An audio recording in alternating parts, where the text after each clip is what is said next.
इनकी जो पैरों की रज है अगर पाली जाए तो आपको कैंसर नहीं होगा, आपका कैंसर ठीक हो जाएगा, हार्ट अटैक ठीक हो जाएगा। तो एक काम कीजिए डॉक्टर साहब, इन्हें ही बनाइए।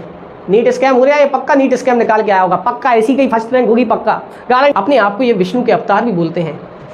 ये बोलते हैं कि इन्हें ये पहले हेड कांस्टेबल थे, ये कांस्टेबल की नौकरी की थी इन्होंने 18 साल पहले, फिर इन्हें 18 साल के बाद इन्हें कोई देवता भर गए, या ऐसा भी बोला जाता है कि इन्हें स्पिरिचुअल नॉलेज मिल गई एकदम से और ऊपर से इन्हें सफ़ेद लाइट दिखी, वाइट लाइट दिखी और इससे इन्हें क्या कर दिया, अपनी जॉब छोड़ दी हेड कांस्टेबल के पद से। लेकिन सच्चाई यह है कि इनकी रेप केस के कारण इनको नौकरी से बर्खास्त कर दिया गया था। जिस अस्पताल में जाना था वहाँ कोई व्यवस्था नहीं थी, ना ही कोई कूलर था, ना ही कोई एसी, ना ही कोई पंखा। एसी तो दूर की बात, पंखा भी नहीं था।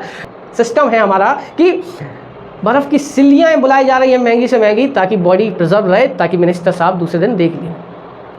कुंभ मेला स्टैम्पीड, जब इतनी बड़े पैमाने पर जो कुंभ मेला होता है, वहाँ पर भी कुंभ मेला में स्टैम्पीड में इंडिया इलाहाबाद में हो चुके हैं। जब तक भारत देश में या भारतीय कल्चर में अंधविश्वास के नाम पर ऐसे बाबा ढोंगियों की दुकानें चलती रहेंगी, ढोंगी बाबाओं की, ऐसे लोगों को बिना सोचे समझे आप लोग कृपया कर फॉलो ना करें।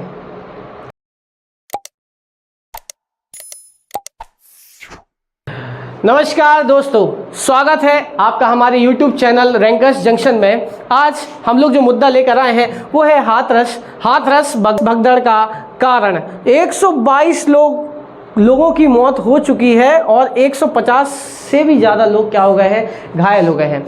जिन लोगों को नहीं पता, हाथरस उत्तर प्रदेश का एक ज़िला है। वहाँ पर पास में ही एक गांव है जिस गांव का नाम है फुलेरू। वहाँ पर लोग भीड़ लगाकर एक इंसान को देखने आते हैं, एक बाबा को देखने आते हैं जो है भोले बाबा। भोले बाबा इनका खुद का नाम नहीं है, इन्हें खुद रखा है inspired by the Lord Shiva, लेकिन इनका जो असली नाम है वो है नारायण साकार हरि। साकार का तो पता नहीं, लेकिन कई लोग मोक्ष जरूर पा लिए हैं। हाथरस डिस्ट्रिक्ट जो है उत्तर प्रदेश का, वहाँ से 47 किलोमीटर की दूरी पे क्या है, फुलरई गांव है। फुलरई गांव में ही व्यवस्था ना होने के कारण कई लोग क्या हो गए, अपनी जान गंवा बैठे हैं। कहा जाता था कि इनकी जो पैरों की रज है अगर पाली जाए तो आपको कैंसर नहीं होगा, आपका कैंसर ठीक हो जाएगा, हार्ट अटैक ठीक हो जाएगा। तो एक काम कीजिए डॉक्टर साहब, इन्हें ही बनाइए। नीट स्कैम हो रहा है, ये पक्का नीट स्कैम निकाल के आया होगा, पक्का ऐसी कहीं फर्स्ट रैंक होगी पक्का, गारंटी से। कौन? भोले बाबा, क्योंकि ये तो डॉक्टर साहब हैं। तो बाकी के जो एम्स में इतने प्रोफेशनल डॉक्टर्स हैं, वो क्या करना चाहिए, उन्हें छोड़ देना चाहिए। मैं क्या करूं, जॉब छोड़ दूं? बिल्कुल छोड़ दूं। इनकी रज पाने के लिए 50,000 लोगों की व्यवस्था थी, बोला गया था 50,000, प्रशासन द्वारा 50,000 की व्यवस्था थी। वहाँ पर आ गए 5 लाख लोग। 5 लाख लोग आए और जब रज की बात हुई तो लोग बाग दौड़ लगाए कि भैया हमें धूल मिल जाए, लेकिन धूरा में लिपट गए। कारण यह है कि हमारे भारतीय समाज में जब तक इन बाबाओं का अंधविश्वास फैला रहेगा तब तक ऐसे स्टैम्पीड के केस आते ही रहेंगे।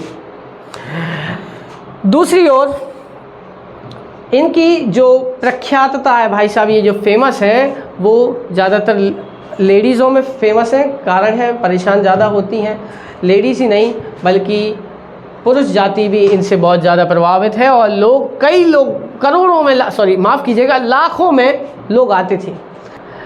हमें लगता है कि जो सोशल मीडिया में नहीं है वो फेमस नहीं है, जो सोशल मीडिया में फेमस है वही फेमस है, लेकिन ऐसा नहीं है। भारत विविधताओं का देश है और यहाँ पर ये जो भोले बाबा हैं वो सोशल मीडिया से दूर रहते हैं और ये कई लोगों में फेमस है। कई लोगों में ये गॉड के रूप में जाने जाते हैं। अपने आप को ये विष्णु के अवतार भी बोलते हैं। बहुत बढ़िया, विष्णु का अवतार नाम इन्हें भोले बाबा रखा, यहीं से स्कैम समझ में आ रहा है। दूसरी चीज़ ये बोलते हैं कि ये पहले हेड कांस्टेबल थे, ये कांस्टेबल की नौकरी की थी इन्होंने 18 साल पहले, फिर इन्हें 18 साल के बाद इन्हें कोई देवता भर गए, या ऐसा भी बोला जाता है कि इन्हें स्पिरिचुअल नॉलेज मिल गई एकदम से और ऊपर से इन्हें सफ़ेद लाइट दिखी, वाइट लाइट दिखी और इससे इन्हें क्या कर दिया, अपनी जॉब छोड़ दी हेड कांस्टेबल के पद से। और भी बहुत कई बयान दिए हैं कि आईबी में ज्वाइन थे, इंटेलिजेंस ब्यूरो में ज्वाइन थे, काम करते थे, लेकिन सच्चाई यह है कि इनके रेप केस के कारण इनको नौकरी से बर्खास्त कर दिया गया था। जिसको भी आप फॉलो करें, भले चाहे वो सेलिब्रिटी हो या कोई बाबा, भले चाहे आप सोशल मीडिया पे कर रहे हो या आप डे टू डे लाइफ में कर रहे हो, one thing is to be very clear भाई साहब, आपको उसकी हिस्ट्री पता होनी चाहिए। हिस्ट्री अगर आपको पता होगी तभी जाके आपको सच्चाई पता होगी। दूसरी ओर कई बेचारी महिलाओं को अपने बच्चों को सामने गिरते हुए देखा होगा, कई लोग उनके ऊपर लात रख कर चले गए, कुचल कर चले गए। 122 से भी ज़्यादा लोग, ज़्यादा जनसंख्या क्या हो गई है वहाँ पर, क्षतिग्रस्त हो गई है। 122 लोग तो मर गए हैं, 150 से 200 लोग क्या हो गए हैं, घायल हैं। यहाँ पर हमारे पीएम साहब नरेंद्र मोदी जी ने बोला है कि जिनकी जान गई है, जो इस हादसे का शिकार हुए हैं, मौत हो गई है, 2 लाख रुपए मिलेंगे, और जो घायल हुए हैं उन्हें 50,000 मिलेंगे। इतनी महंगाई में 2 लाख रुपए शायद सरकार के हिसाब से ज़्यादा होते होंगे, लेकिन एक आम इंसान की जो कीमत है वो शायद 2 लाख रुपए की ही है, जिसमें 2.5 लाख रुपए की अब अच्छी से अच्छी गाड़ी भी नहीं आती है। वहाँ पर 2 लाख रुपए में आप स्टैम्पीड के केस निपटा देते हैं, बहुत ही अच्छी बात है, वेरी गुड, नाइस। दूसरी ओर अगर हम बताएं, जब इतने लोग मर गए तो जिस अस्पताल में जाना था वहाँ कोई व्यवस्था नहीं थी, ना ही कोई कूलर था, ना ही कोई एसी, ना ही कोई पंखा, एसी तो दूर की बात, पंखा भी नहीं था, ना ही डॉक्टर थे, ना ही नर्स थी। बहुत ही ख़राब क्या था यहाँ पर दीवारें चू रही थी, पानी बह रहा था। जब इतनी भीड़ आई तो ना डॉक्टर दिखे ना कोई दिखा, सारे के सारे लोग परेशान हो गए। जब सब कुछ मामला ठंडा हो गया, 122-23 लोगों की मृत्यु हो गई, उसके बाद जब मिनिस्टर साहब आ रहे हैं तो क्या कर रहे हैं लोग बाग, मिनिस्टर साहब आ रहे हैं तो इसलिए अस्पताल को रीऑर्गेनाइज किया जाए, बढ़िया तरीके से साफ़ सफाई की जाए, और इवन आप लेवल देखिए, इंसानियत तो छोड़ो, इतने ख़राब तरीके से इन लोगों ने, सिस्टम है हमारा कि बर्फ़ की सिल्लियाँ बुलाई जा रही हैं महंगी से महंगी, ताकि बॉडी प्रिजर्व रहे, ताकि मिनिस्टर साहब दूसरे दिन देख लें। जब जिंदा था तब व्यवस्थाएं नहीं देखी, बाकी आप लोग ज़्यादा समझदार हैं। दूसरी ओर जो हाथरस बाबा हैं, देखिए हाथरस बाबा के दर्शन कर लीजिए, क्या पता हम लोगों को भी मोक्ष मिल जाए, बहुत बढ़िया है। हाथरस बाबा के साथ में एक सीट है, वहाँ पर देवता आते नहीं, इनकी देवी जी बैठती हैं। यहाँ से भी तो समझ में आता है लोग, क्या आपके पास कॉमन सेंस नहीं है? जो व्यक्ति खुद बैठा है, साथ में अपनी वाइफ को भी बिठा ले हैं, तो ये कुल मिलाकर बिजनेस ही तो है। अभी भी कई अंधभक्त यहाँ पर आएंगे और बोलेंगे कि ऐसे मामलों पर आपको बात नहीं करनी चाहिए, लेकिन हम लोग बात करेंगे क्योंकि यह मुद्दा बहुत ही ज़्यादा ज़रूरी है आप लोगों को जानकारी के लिए। क्योंकि युवाओं के पास अगर बुद्धि नहीं है और वो अपने घर वाले परिवारजनों के साथ इन बातों को डिस्कस नहीं करते हैं, अंधविश्वास को नहीं निपटाते हैं, तो ऐसी पढ़ाई का कोई मसला ही नहीं है, ऐसी पढ़ाई का कोई मकसद ही नहीं है। दूसरी ओर विपक्ष बहुत ही ज़्यादा एक्टिव हो गया। प्रियंका गांधी जी, कांग्रेस महासचिव, बोलते हैं हाथरस में जो दुखद घटना घटी उसका जिम्मेदार कौन है?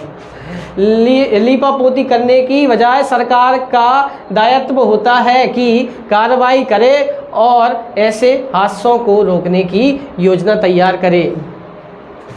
क्या लगता है, क्या भाजपा सरकार अभी आई? पहले तो कांग्रेस सरकार थी। क्या ये इस स्टैम्पीड के मामले अभी से आए हैं? बिल्कुल गलत बात है। जब आप भी सरकार में थी तब भी ऐसे मामले होते रहते थे। उदाहरण के तौर पे 2011 का मामला देखिए, जिसमें 102 लोगों की मौत हो गई, और ये सबरीमाला क्राउड क्रश था, जिसमें 100 other injured in a crowd crush near. और भी ऐसे मैटर हैं, जब कांग्रेस की सरकार थी तब भी ऐसे मामले हुए। 8 नवंबर 2011 में, अन्य नाम नहीं है, हरिद्वार उत्तराखंड में भी ऐसे स्टैम्पीड के केस हुए। और एक और मामला आप देखकर चौंक जाएंगे, जहां पर कुंभ मेला स्टैम्पीड, जब इतनी बड़े पैमाने पर जो कुंभ मेला होता है, वहां पर भी कुंभ मेला में स्टैम्पीड में इंडिया इलाहाबाद में हो चुके हैं। जब ऐसे मामले हमारे भारत देश में होते रहते हैं तो क्या भारत को अपने क्या भारतीय सरकार को इस स्टैम्पीड से रिलेटेड ऐसे केस बनाने चाहिए? क्या पुलिस को कंट्रोल करने के लिए ज़्यादा ताकत दी जानी चाहिए? उत्तर है नहीं। कारण है क्यों ही वो लोग कंट्रोल करेंगे? क्यों ही कंट्रोल करेंगे साहब? अगर कंट्रोल कर लिया तो किसके नाम पर वोट मांगे जाएंगे? आप भी तो सोचिए, बहुत बढ़िया है सिस्टम। और देखें ऐसे स्टैम्पीड के केस कई हो चुके हैं। इवन मध्य प्रदेश में भी स्टैम्पीड दतिया डिस्ट्रिक्ट में नवरात्रि के समय पर ये केस हो चुके हैं, जिसमें 115 लोग। आप देखिए बाकी की जगह देखिए, जैसे कि इंडोनेशिया में 17 लोग मरे, नाइजीरिया में 28 लोग मरे, चाइना में जो अपन से भी ज़्यादा पॉपुलेशन है 14 लोग मरे, लेकिन अपने कहते कितने लोग मर रहे हैं भैया? 115 लोग। व्यवस्था के नाम पर सिर्फ और सिर्फ वोट की अवस्था सरकार क्या करती है? डिसाइड करती है। खैर, हमारा यहाँ मामला किसी सरकार को दबाना नहीं है, ना ही बढ़ाना है। हमारा सिर्फ और सिर्फ एक ही काम है, आप लोगों को जागरूक करना। दूसरी ओर जब राहुल गांधी जी, क्योंकि अभी मैन इन एक्शन यही है फिलहाल में, कारण ये है कि इनकी अच्छी स्पीच निकली है, स्पीच अच्छी दी है इन्होंने पार्लियामेंट में। उसके बाद इन्हें मीडिया के थ्रू पता चला कि हाथरस में क्या हुआ है, ये मामला देखा गया है, तो ये तुरंत ही संवेदना देने के लिए चले गए। लोगों को संवेदनाओं से कुछ फ़र्क नहीं पड़ता है, ना ही 2 या 4 या 5 लाख से नहीं फ़र्क पड़ता है। जिस व्यक्ति के लिए जीते थे वही नहीं रहा, तो फिर जी कर भी क्या करेंगे? लेकिन संवेदनाएं ले लें और खुश रहें। खैर, वहाँ पर उत्तर प्रदेश के योगी आदित्यनाथ जी ने ट्वीट कर अपनी संवेदनाएं व्यक्त की हैं। चलिए, ट्वीट कर भी संवेदनाएं मिल गई, बहुत अच्छी बात है। जनपद हाथरस की दुर्भाग्यपूर्ण दुर्घटना में हुई जनहानि अत्यंत दुखद और हृदय विदारक है। मेरी संवेदनाएं शोक संतप्त परिजनों के साथ है। बहुत बढ़िया। लेकिन एक अच्छी बात बोली है योगी जी ने, वो ये है कि संबंधित अधिकारियों को राहत एवं बचाव कार्यों के युद्ध स्तर पर संचालन और घायलों के समुचित उपचार हेतु निर्देश दिए हैं। इन्होंने क्या किया है कि अब जो भी निर्देश तो कम से कम दिए, ना कि एक दूसरे को गाली देने से अच्छा है कि इन्होंने काम करने पे ज़्यादा फोकस किया। इसलिए मैं इनको मैन इन यूनिफॉर्म एक्शन भी बोलता हूँ। और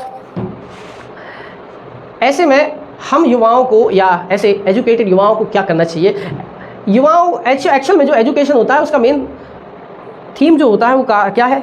एजुकेशन का जो मेन थीम ही है वो है कि हमें ये अंधविश्वासों को हटाना है। अब जब तक भारत देश में या भारतीय कल्चर में अंधविश्वास के नाम पर ऐसे बाबा ढोंगियों की दुकानें चलती रहेंगी, ढोंगी बाबाओं की, ऐसे कई संत भी हैं जो अच्छे हैं, लेकिन ऐसे ढोंगी बाबाओं जिनके फेस पे ही दिख रहा है और जिनकी हिस्ट्री पूरी की पूरी ख़राब है, ऐसे लोगों को बिना सोचे समझे आप लोग कृपया कर फॉलो ना करें।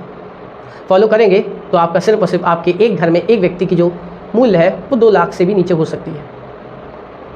युवाओं को, अपने परिवारजनों को, अपने दोस्तों को ऐसी अंधविश्वास के खिलाफ बात करनी चाहिए और ज़्यादा से ज़्यादा लोगों को जागरूक करना चाहिए। आशा है आपको यह वीडियो इन्फॉर्मेटिव लगी होगी। अपने दोस्तों, परिवारजनों को यह वीडियो ज़्यादा से ज़्यादा लोगों में शेयर करें। धन्यवाद।